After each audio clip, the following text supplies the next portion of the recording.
It's hard to say if the problem is worse, but it certainly isn't much better here at the Barrett Russell School in Brockton. Back in 2016, we first exposed the issue of opioid users leaving dirty needles in the park right next to the school.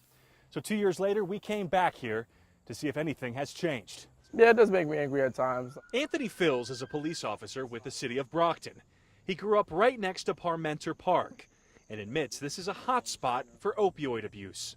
Unfortunately, this park is located in not the best of areas. 2 years ago, we found dozens of needles just a few hundred yards from Barrett Russell, a school for pre-K early education. Wednesday, we went back, and not much has changed.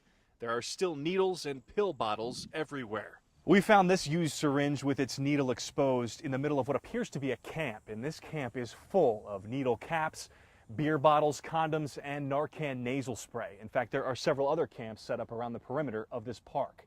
And they're not just hidden away in the bushes either. We found this dirty needle laying right out in the open, just feet from this soccer field and within sight of the school.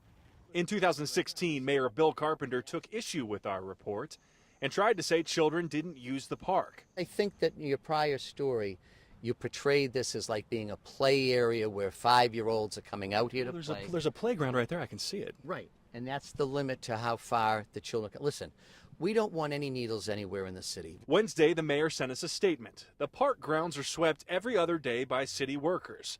Additionally, every school day, a custodian is assigned to check the grounds prior to school opening. But the mayor didn't say what the city's doing to discourage opioid abuse in the park.